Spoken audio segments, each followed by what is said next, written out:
Bonjour Christine Angelard, Bonjour Nelly. bonjour à tous, bonjour à toutes et bienvenue pour cette nouvelle interview du troisième sommet de la guérison holistique. Et oui, ça fait déjà 3 années et donc pour laquelle aujourd'hui j'ai le plaisir d'accueillir Christine Angelard. Christine est médecin, homéopathe, également diplômée en médecine traditionnelle chinoise et en naturopathie et spécialiste de santé globale. Elle est l'auteur de plusieurs ouvrages, dont La gratitude qui guérit. Et c'est le sujet du jour. C'est justement de ce merveilleux sujet de la gratitude dont elle va nous parler aujourd'hui. Donc, bonjour à nouveau, Christine, bienvenue. Et merci à toi d'avoir accepté notre invitation de l'autre côté de l'Atlantique, puisque c'est au Québec que tu te trouves. Et grâce à la technologie, nous pouvons dialoguer comme ça d'un continent à un autre. Bonjour à tous et merci de m'accueillir dans votre sommet. Je suis très heureuse de participer et de vous partager des petites choses. Des petites et des grandes choses, puisqu'il s'agit de la gratitude. C'est un sujet vraiment que j'aime beaucoup et que je suis très contente que tu abordes aujourd'hui. Donc, cette gratitude, pourquoi c'est la gratitude et comment cette gratitude? Qu'est-ce que c'est d'abord? Et pourquoi et comment? Voilà. Alors, la gratitude, on pense la connaître. En fait, la gratitude, c'est rendre grâce au départ, rendre grâce, remercier. Et on nous a appris, lorsqu'on était enfant, en tout cas notre génération, à dire merci, voilà, à être poli. Donc la gratitude au début, c'est surtout ce mouvement du cœur qui nous permet d'apprécier ce qu'on a. Ça, c'est la véritable gratitude. Après, il y a la politesse, c'est tout à fait autre chose. La Bien gratitude, c'est sûr. un petit mot qui veut dire, enfin, le petit mot merci va pouvoir effectivement changer beaucoup de choses dans notre vie et dans la vie des gens qui nous entourent. Pourquoi j'ai écrit sur la gratitude? Parce que je consulte, je suis au départ médecin, je travaille en santé globale au Québec comme naturopathe. Donc, vous l'avez dit, j'ai toute une formation universitaire derrière moi de médecine et de médecine complémentaire. Et dans la médecine complémentaire, comme dans la médecine traditionnelle chinoise, nous nous intéressons aussi aux émotions que vivent nos patients. Et je me suis rendu compte que la gratitude n'était pas du tout innée. Moi, je pensais qu'elle l'était parce que je l'ai reçue en héritage. Je l'ai reçue en héritage de mon papa et de ma maman, et sûrement Magnifique. d'autres personnes avant. Et je n'en avais pas conscience parce que c'était naturel. Mais je me suis rendu compte très vite que des patients avaient du mal et étaient en souffrance par rapport à ça. Donc c'est pour ça que j'ai voulu écrire ce livre. Et il y a une première partie dans le livre dont on parlera une autre fois, qui s'appelle Comment guérir les blessures du passé pour arriver à la gratitude. Parce que il faut faire attention quand on parle de gratitude, il ne s'agit pas de se transformer en positivisme à tout craint, c'est-à-dire d'être dans le déni. Si je suis malade, si je suis souffrant, si je suis déprimé, je suis mal. Donc là, je ne vais pas m'amuser à faire semblant d'être bien. Voilà. Donc, en tant que thérapeute en santé globale, en tant que médecin, en tant que thérapeute tout court, j'ai voulu donner des outils et montrer comment, au XXIe siècle, des études relativement récentes nous ont montré que de changer notre attitude quand on va bien va nous aider à traverser les étapes difficiles de notre vie. Je veux tout de suite dire, mettre ce petit bémol, attention, il ne s'agit pas de répéter tout le monde est beau, tout le monde est gentil, tout va très bien, Madame la Marquise. C'est pas ça du tout la gratitude et malheureusement, c'est parfois présenté comme ça. Donc voilà pourquoi la gratitude et je me suis rendu compte qu'en fait, je trouve qu'on vit une période, une époque formidable malgré tout ce qui peut se passer. Pourquoi une époque formidable? Parce que la science scientifique pur jus, euh, vient donner de l'eau au moulin à la spiritualité, et je parle de spiritualité et pas de religion, et vient confirmer aussi ce qu'on nous a appris en médecine traditionnelle chinoise, l'importance de l'énergie du cœur. Voilà. On l'a reçue en héritage, mais on doit aussi la cultiver ou rentrer dans un modèle d'apprentissage. Mais surtout pourquoi? Pourquoi? Parce que en médecine traditionnelle chinoise, on nous dit que le cœur et le cœur empereur, c'est-à-dire il y a le cœur qui fonctionne de façon physiologique, que tout le monde connaît, mais il y a aussi le cœur empereur, qui lui est le pâle reflet de l'énergie céleste. Et ce cœur, en médecine traditionnelle chinoise, apparaît en tant que gouvernement du corps humain. Il est le siège de la conscience et les 12 méridiens principaux obéissent aux ordres du cœur. Ce que l'on va retrouver en neurosciences, puisque nous apprenons aussi que le champ électromagnétique du cœur est 5000 fois plus élevé que le champ électromagnétique du cerveau, et qu'il y a plus de connexions entre cœur et cerveau qu'entre cerveau et cœur. Parce que ça, c'est un petit peu la petite révolution de ces 15 dernières années, où on plaçait le cerveau comme au-dessus de tout. Et nous savons très bien maintenant, y compris par les expériences de mort imminente, où l'électroencéphalogramme est totalement plat, mais le patient vit quelque chose dont il se souviendra toute sa vie et qui le marque profondément. Nous savons que la conscience ne se trouve vraisemblablement pas dans le cerveau, mais je mets au conditionnel, parce que moi je ne suis pas un chercheur ou une chercheuse scientifique, au niveau du cœur. En tout cas, ce qui est certain, c'est que la primauté du cœur dans notre fonctionnement neurologique, psychologique, physiologique et spirituel est évidente. Donc ça, c'est, je dirais, la base sur laquelle on peut s'appuyer pour pouvoir développer nos attitudes de gratitude et se souvenir d'être en gratitude. Voilà. Et en fait, ce sont les travaux du professeur Emmons, qui est le père de la psychologie positive, qui m'ont effectivement intéressé, parce que ce professeur s'est dit, bon, c'est très joli, on sait que la gratitude fait du bien, on en parle, mais est-ce qu'on peut avoir un cadre statistique? Est-ce qu'on peut faire des recherches sur le plan physiologique pour voir un peu à quoi ça sert et quels sont ces bienfaits de la gratitude? Et alors, il y a eu plusieurs chercheurs, et je cite celui-ci, vous verrez pourquoi, à un moment donné, parce qu'il a fait une étude qui est particulièrement intéressante, dont je vais vous parler dans quelques minutes. Donc, physiologiquement, statistiquement parlant, tous ces travaux sont codifiés, sont quantifiés surtout. Donc, la différence entre quelqu'un qui va être dans la gratitude, pas la gratitude systématique à dire merci, youpi toute la journée, mais en conscience, d'avoir conscience de ce que l'on a et de ce que l'on est aussi. Si je développe cette attitude de gratitude, il y a différents facteurs sur le plan purement physiologique qui vont être améliorés.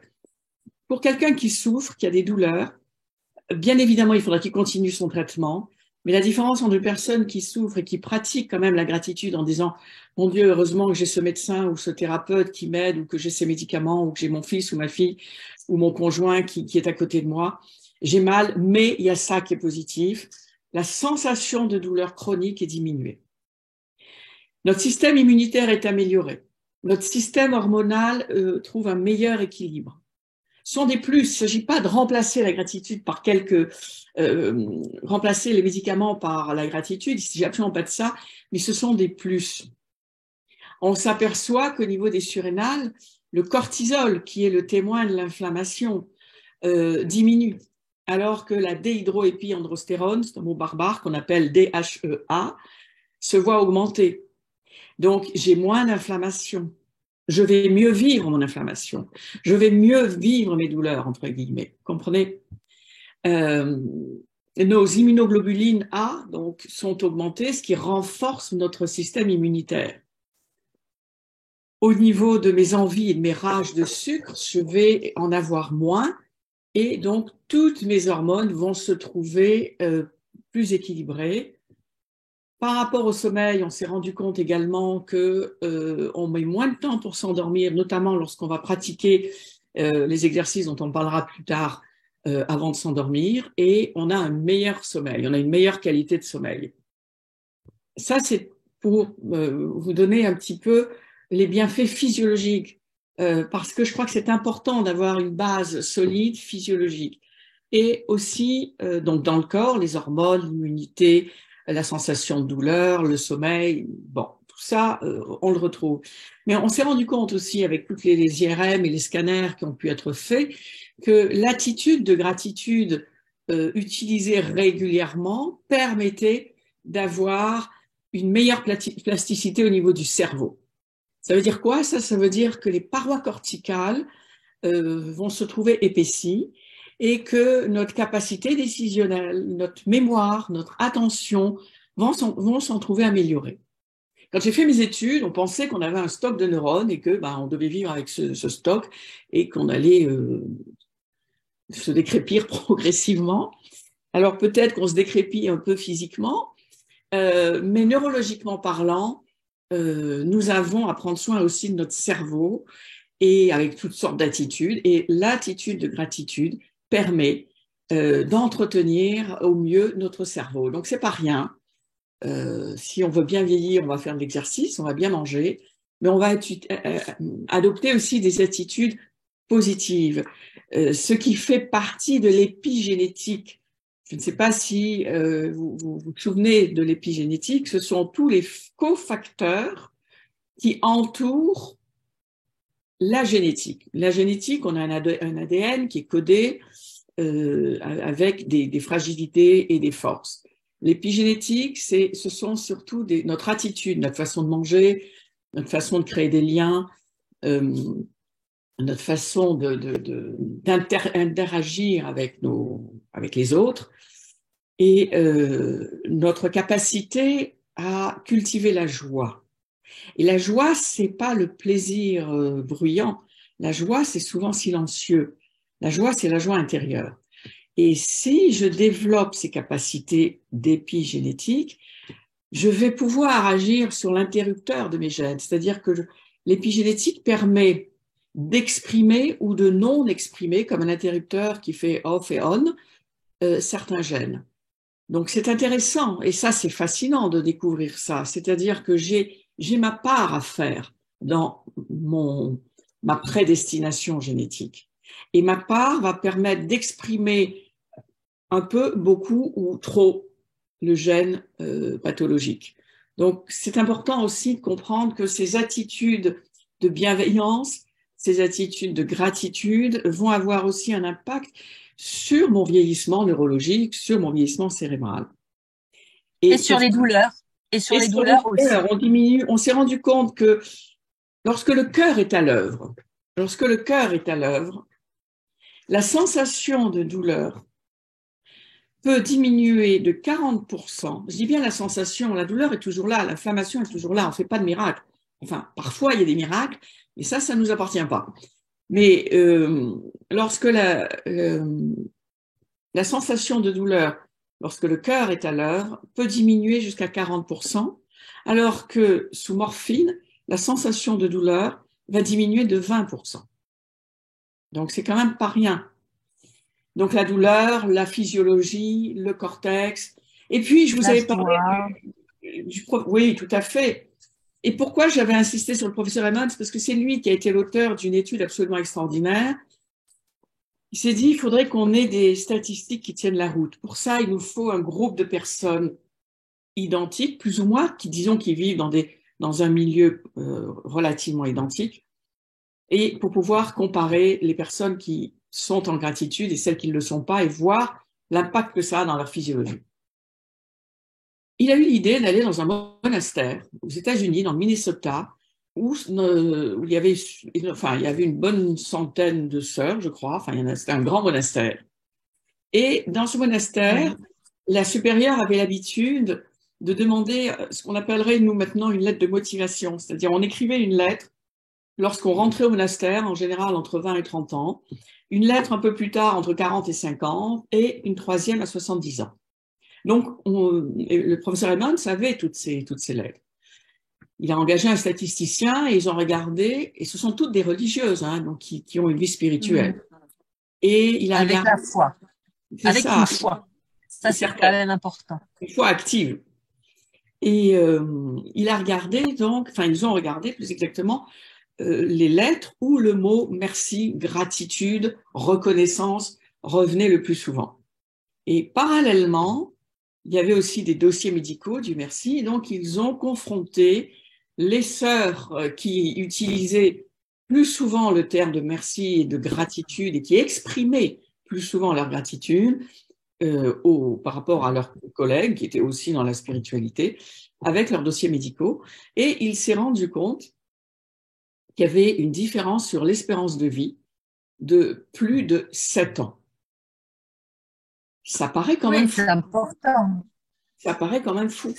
Mais c'est fabuleux. Et c'est ça, je commence toujours par ce côté, par le corps, par la physiologie, pour expliquer et surtout pour encourager mes patients, mes lecteurs, à aller dans ce chemin de gratitude.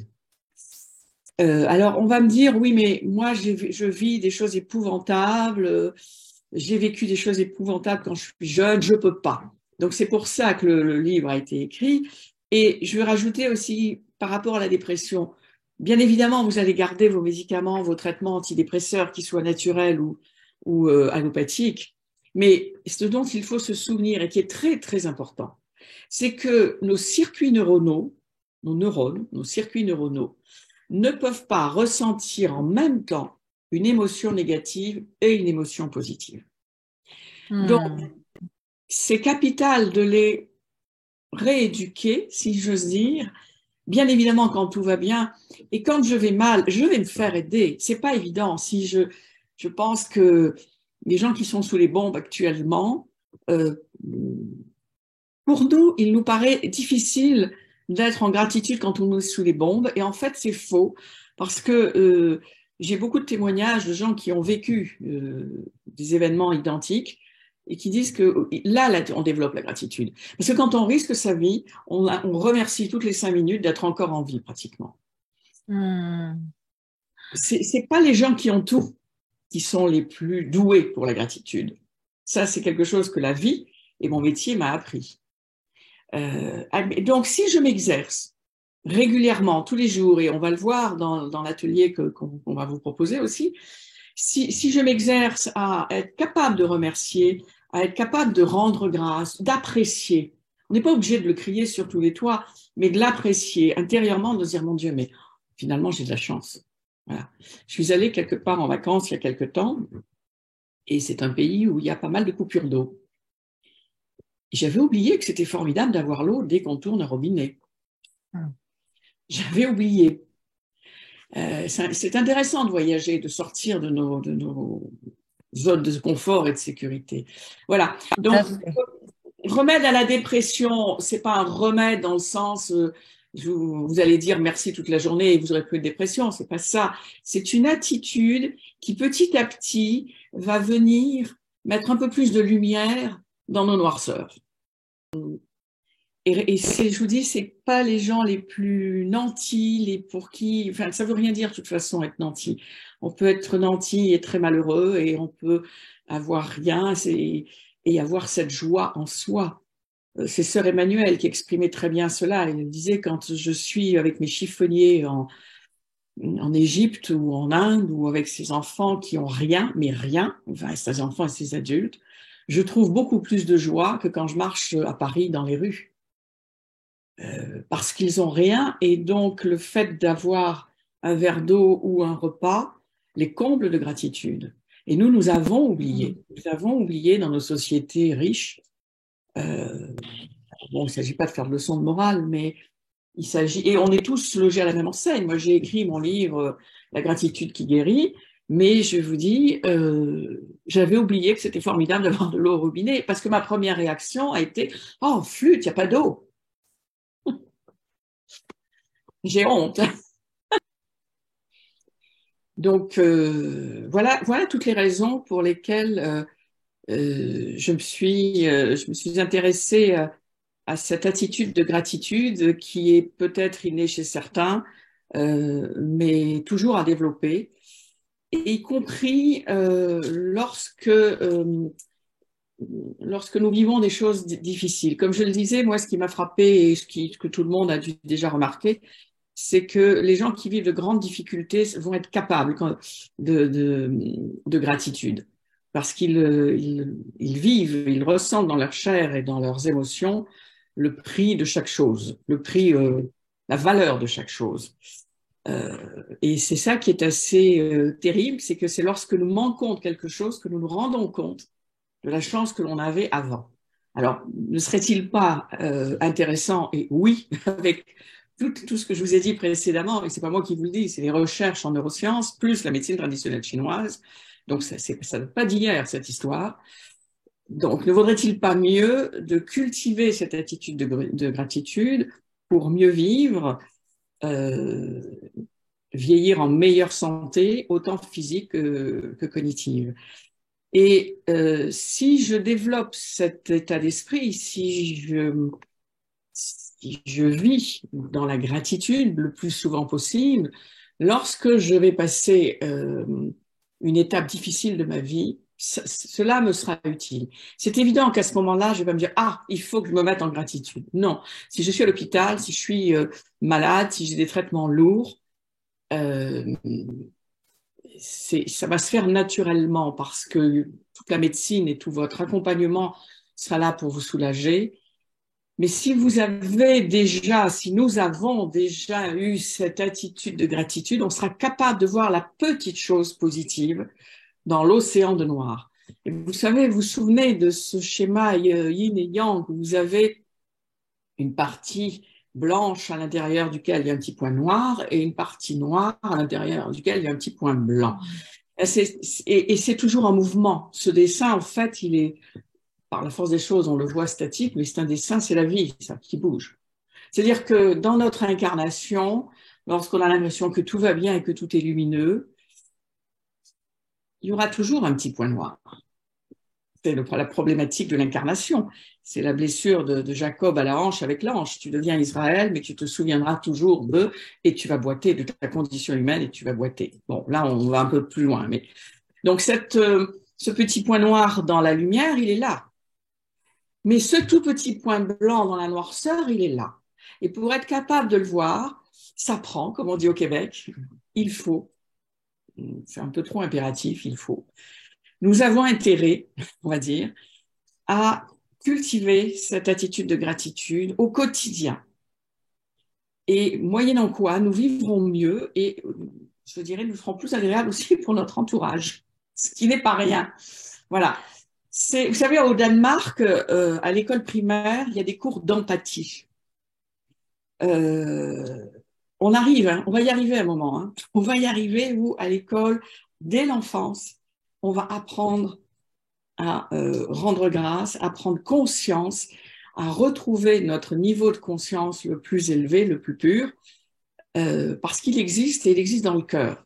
Ce pâle reflet de l'énergie céleste qui est en nous, la formule de médecine chinoise, cette lumière qui est en nous, il nous appartient de la garder en forme, de la faire fleurir, de la faire briller, si j'ose dire. Voilà. Et ça commence dès l'enfance. C'est pour ça que je vous dis, moi, je l'ai reçu en héritage. J'ai essayé de la transmettre à mes enfants. Je ne sais pas si j'y suis arrivée, j'espère. Euh, mais voilà, c'est quelque chose qui est un cadeau que nous avons tous, puisque nous avons tous un cœur, et donc nous avons tous cette parcelle d'énergie divine, cet éclat de lumière céleste, nous l'avons tous.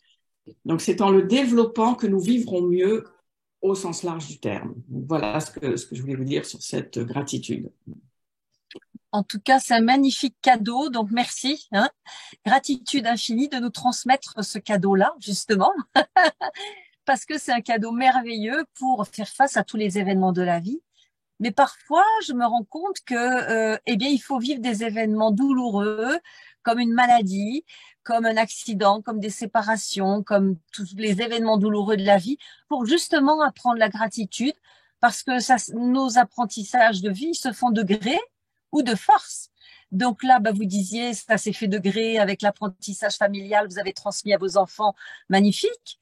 Mais si la personne ne l'a pas appris dans son héritage, si elle l'a pas appris par elle-même, par sa sagesse personnelle dans l'instant où, voilà, eh bien, la vie va nous amener des événements pour les apprendre. C'est de gré ou de force. Est-ce que vous croyez pas que c'est parfois la maladie sert à ça, à découvrir la gratitude? La maladie sert à nous, enfin, les accidents, les douleurs, nos douleurs nous font grandir. Ce sont des épreuves. Malheureusement, on apprend beaucoup mieux et plus vite par l'épreuve. Oui, Pour l'épreuve, elle est. l'instant. Mais pour l'instant, oui. Mais c'est là où, c'est ce que j'essayais de dire, c'est-à-dire que il ne s'agit pas de faire le déni de l'épreuve, mais une fois que le gros de la tempête se calme dans l'épreuve, qu'est-ce que je peux retirer de cette épreuve? Ce que je dis souvent à des patients que j'accompagne, je leur dis ce cancer, cette maladie, il faut qu'elle vous serve à quelque chose. Évidemment, je ne vais pas leur dire ça quand ils sont en chimio, qu'ils sont mal fichus. On va les soutenir, la médecine classique, les médecines complémentaires. Mais ensuite, qu'est-ce que cette épreuve m'a apprise? Et en général, on trouve. On trouve. Donc, bien évidemment, l'épreuve nous fait grandir. Il n'y a pas que cette technique, mais l'épreuve nous fait grandir absolument. Et de voir, je dirais même le plus tôt possible, quels sont les bénéfices liés à la maladie. Même bien avant de faire une chimio, ça peut être un vrai cadeau. C'est ce que j'ai vécu quand j'ai eu un cancer il y a 25 ans. Et je n'aurais jamais imaginé que j'avais des bénéfices à être malade. Et quand on voit nos bénéfices à être malade, comme s'arrêter de travailler, pouvoir s'occuper de ses enfants, aller davantage dans la nature, faire du yoga ou que sais-je, ben là, quand on se rend compte de ça, mais c'est gratitude. La gratitude, elle est là. Et ça peut être en parallèle de chimio aussi, hein, je pense. Oui, oui, tout à fait. Mais c'est là où on n'est pas tous égaux, entre guillemets. C'est-à-dire, certains vont avoir cette capacité de développer, qui va se développer assez vite et d'autres moins vite. Donc, c'est un peu pour ça que j'avais écrit donc ce livre avec les exercices qui reprennent en fait les exercices du professeur Emmons. Hein. C'est de pratiquer parce que on se rend compte que ça, c'était le professeur Seligman aux États-Unis aussi qui avait dit si je m'astreins tous les jours pendant 3 semaines, de trouver au moment de l'endormissement une raison de dire merci à la vie. Euh, voilà, j'ai réussi je devais aller au centre-ville, c'est impossible de stationner, j'ai pu me trouver une place sans problème, je suis pas arrivée en retard à ma réunion, j'ai eu ceci, enfin bon, voilà. Si tous les jours je trouve à dire un petit merci, sans qu'il y ait rien qui change dans ma vie, au bout de ces 3 semaines où tous les jours j'ai appris à dire merci intérieurement, je me sentirai mieux. Le sentiment de bonheur est augmenté. Et tout ça, ça a été évidemment expérimenté, testé, etc. Donc, c'est à pratiquer, je dirais, le plus souvent possible quand tout va bien. Et du coup, quand tout ira mal, on sera déjà sur le bon chemin. Ce n'est que bénéfice alors, hein, finalement. Ce n'est que bénéfice, il n'y a Alors, pas de contre-indication. Il n'y a pourquoi absolument aucune contre-indication. La seule contre-indication, c'est le déni. Et ça, je l'ai vu. Je l'ai vu dans certains témoignages, enfin, dans certaines lectures ou autres, où on veut absolument être heureux. On n'est pas heureux 24 heures sur 24, 365 jours par an, toute sa vie. On a des up and down. Il y a des moments où on est heureux, il y a des moments où on est malheureux, mais de ce malheur naît qu'elle fleurit quelque chose. Les exemples sont légion. Euh, il faut faire attention de ne pas être dans la psychologie positive à tout craint. Tout va bien, je suis merveilleuse, et mon mari est beau, mes enfants sont les plus beaux, et tout va très bien, Madame la Marquise. Ça me donne de l'urticaire. Et on le voit, hein, on l'entend malheureusement. C'est une espèce de déni. Donc, il faut faire attention. La gratitude, c'est pas youpi, tout va très bien. C'est avoir conscience de la chance que j'ai d'avoir ceci, de faire cela, d'être comme ci, d'être comme ça, d'être entouré. Voilà, c'est ça. Mais sinon, il n'y a que les bénéfices. Et donc, on va voir dans l'atelier des outils pour pratiquer surtout. Oui. La différence entre la pensée positive et la gratitude, vous avez dit le mot, c'est la conscience. C'est avoir conscience que je peux avoir de la gratitude pour ces événements-là, alors que la pensée positive, c'est quelque chose qui est plaqué, mais qui ne Oui, passe pas par la conscience. c'est ça. C'est ce qui change tout, en fait, hein.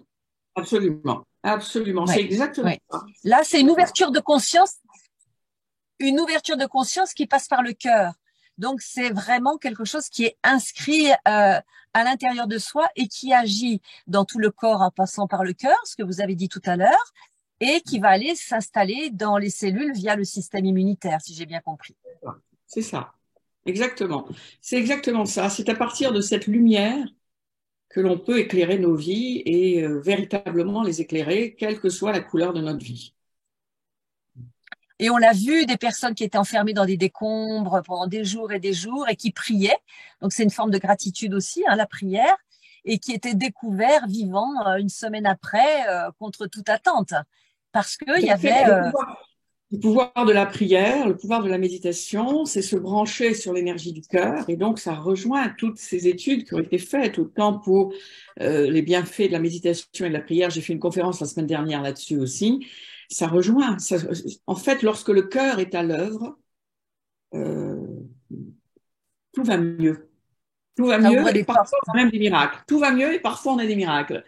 Mais lorsque le cœur est à l'œuvre, tout va mieux. Tout va mieux au niveau physique, psychologique, spirituel. Et parfois, on a des miracles. Effectivement, les gens qui sont restés 14 jours sous les décombres et qu'on retrouve vivants, ça s'appelle un miracle. Hein. Alors, qu'est-ce que vous pourriez nous dire sur les miracles? Qu'est-ce que c'est un miracle alors, dans ce cas? Oh là là, je ne sais pas si je suis compétente pour vous dire ce que c'est qu'un miracle. Il y a Allez, allons-y. plusieurs, plusieurs, plusieurs abords de à la question. Euh, le miracle, c'est lorsque tout, tout se réharmonise. Vous savez, la cohérence cardiaque, c'est lorsque l'énergie du cœur, on respire à un certain rythme, ce qui va faire que l'électrocardiogramme et le cœur surtout, va fonctionner dans un état de cohérence. La cohérence, c'est un terme de physique. Lorsque l'onde est sinusoïdale, on appelle ça euh, une onde cohérente. Donc, lorsque tous nos systèmes physiologiques sont en cohérence, on obtient une guérison miraculeuse dans le corps. Alors, comment il advient? Par une force qui est plus grande que nous en nous. Comment cette force qui est plus grande que nous en nous peut se développer?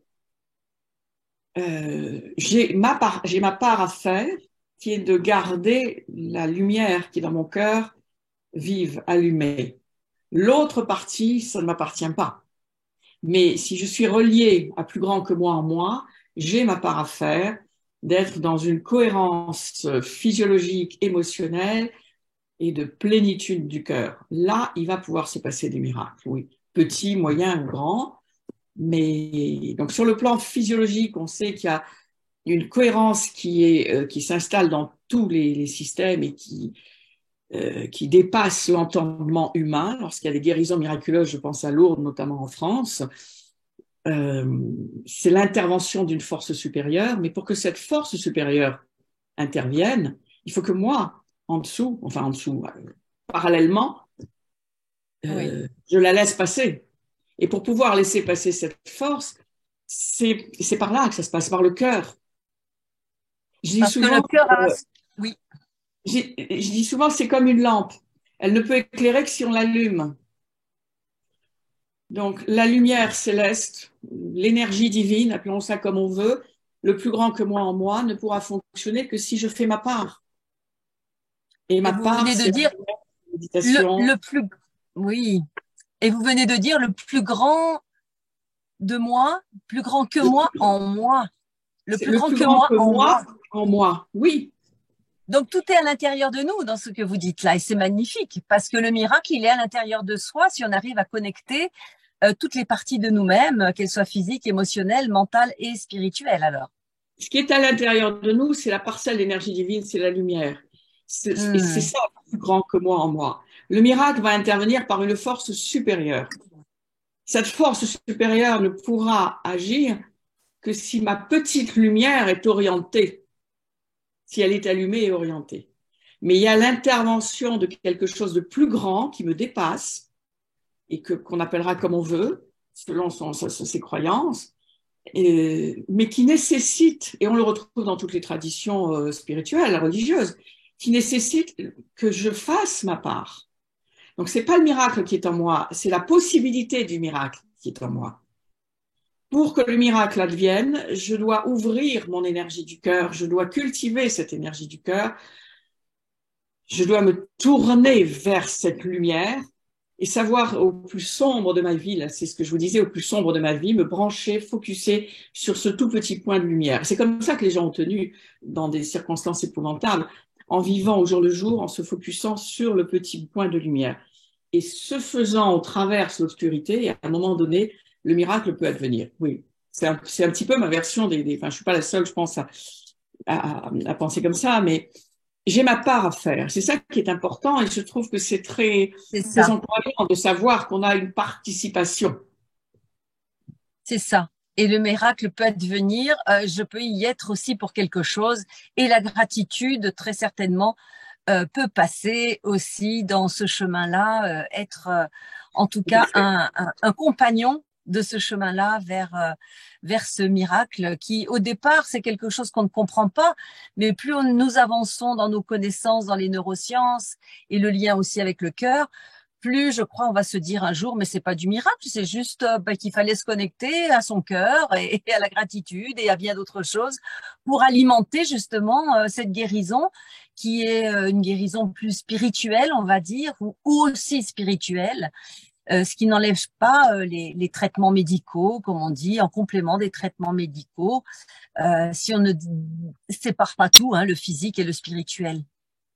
Non, non, tout à fait. Mais en fait, c'est qu'on avance, la gratitude, c'est un peu le fil d'Ariane qui nous permet d'avancer et on va vers ça, on va vers cette reconnaissance du spirituel en chacun de nous. Euh, on nous a, euh, on nous a découpé en morceaux organiques, en émotions psychologiques, mais on a oublié et on revient à quelque chose qui a toujours été là. On réinvente la roue, hein. On revient à notre essence spirituelle et elle a une action très concrète. Si on la met en œuvre, elle aura une action sur notre physiologie. Donc on retrouve notre spiritualité par cette gratitude, mais il y a d'autres chemins. Hein, mais c'est un des fils d'Ariane pour retrouver ma lumière, en fait. Voilà, notre lumière. Voilà. Magnifique, magnifique. S'il y avait un dernier mot à pouvoir dire aux auditeurs par rapport à un conseil très concret ou un dernier mot, une petite phrase pour conclure, effectivement, en montrant le livre, ça peut être aussi intéressant. Oui. Ah bah le petit mot, je vais vous dire, il est simple, c'est merci. Hein. Merci, Merci merci, de merci. m'accueillir, merci de m'accueillir, merci de partager. Ne pas oublier de dire merci et pas en tant que formule de politesse. Bien sûr qu'on va dire merci en tant que formule de politesse parce qu'on est tous bien élevés en principe, mais merci, il faut le dire en conscience. C'est tout simplement Qui part avoir un du petit... cœur. Oui, un Ce peu plus... merci qui part du cœur finalement. C'est pas le merci habitude et politesse qui fait partie des convenances, mais c'est le merci vraiment vraiment je suis soulevée de gratitude et de merci. C'est autre chose. tout simplement en regardant la personne dans les yeux. Quand on dit merci à quelqu'un en le regardant dans les yeux, c'est pas la même chose que quand on dit merci comme ça. Vous savez, on vous tient la Ouais. porte. Merci. Non, merci. C'est de regarder. Ça passe par les yeux hein, aussi. Ça passe par le cœur et Il y ça a passe par les yeux. une connexion de cœur à cœur et d'âme à âme à ce Voilà, moment-là. d'apprendre et puis d'apprendre enfin, c'est pas d'apprendre, de retrouver, de se souvenir. Hein. Au Québec, la devise, c'est je me souviens, de se souvenir des chances que nous avons. On va le voir dans l'atelier, on va en reparler dans l'atelier.